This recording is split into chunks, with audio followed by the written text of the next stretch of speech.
Most people believe paying cash for a car is a financially responsible move. No debt, no interest, no monthly payment.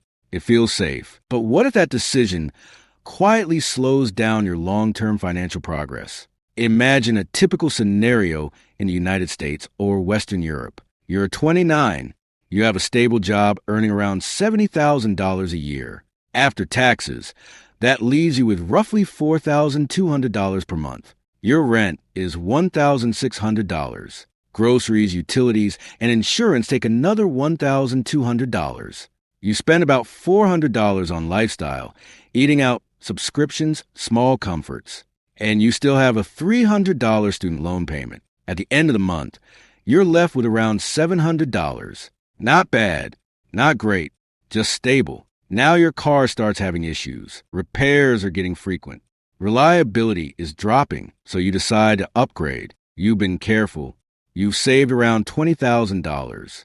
And like most people, you think, I'll just pay cash and be done with it. No monthly burden. No interest. It feels like the smartest, most disciplined decision you can make. But this is where something subtle happens. When you pay $20,000 in cash, that money doesn't just leave your account. It loses its ability to grow. Let's look at the math.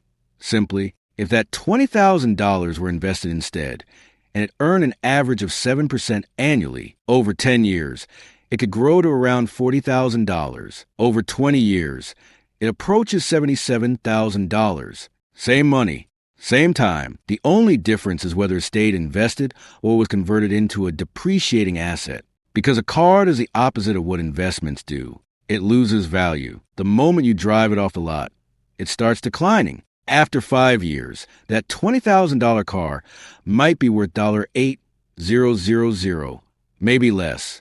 So in simple terms, you've taken an asset that could grow and exchanged it for something that steadily shrinks.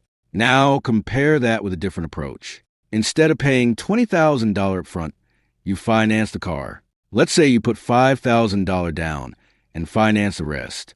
Your monthly payment might be around $300 to $350, depending on the terms. At first glance, this seems worse. You're paying interest.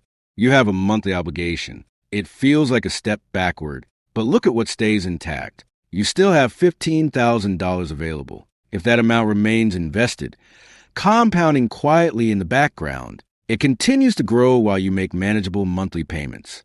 This doesn't mean financing is always better. If the interest rate is high or the loan terms are poor, the advantage disappears. But the key idea isn't finance everything. It's understanding the trade-off. Most people focus only on avoiding interest. They don't consider the cost of losing compounding. And over long periods, compounding tends to matter more. There's also a psychological layer. Paying cash feels responsible because it removes visible risk. No debt means no pressure. No monthly payment feels like freedom, but it can also create a false sense of efficiency because the real cost isn't visible. You don't see the lost growth. You don't feel the opportunities slipping away over time. So the decision feels clean, even if it isn't optimal. On the other side, financing feels uncomfortable. A monthly payment creates tension. Interest feels like a loss. So people avoid it, even when the broader math might favor a different approach. Over time, these small decisions start to shape outcomes. Someone who repeatedly converts large amounts of cash into depreciating assets often ends up with less invested capital. Less capital means less compounding, and less compounding means slower wealth accumulation, not dramatically, not overnight, but quietly over 10, 15, 20 years. Now consider how financially aware individuals tend to think. They don't automatically avoid debt. They evaluate it. They compare the cost of borrowing with the potential return of keeping money invested. They think in terms of opportunity cost, not just immediate comfort. They might still choose to pay cash in some situations, but it's a deliberate decision, not a default belief. Because the real question isn't, is debt good or bad? It's, what is this money no longer able to do once I spend it? A car will always be an expense. Reliable transportation matters.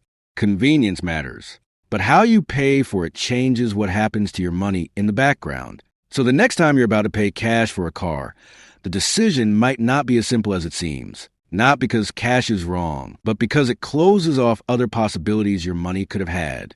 And over time, those unseen differences tend to add up. If this perspective made you look at a familiar decision a little differently, you can subscribe for more calm and realistic breakdowns like this.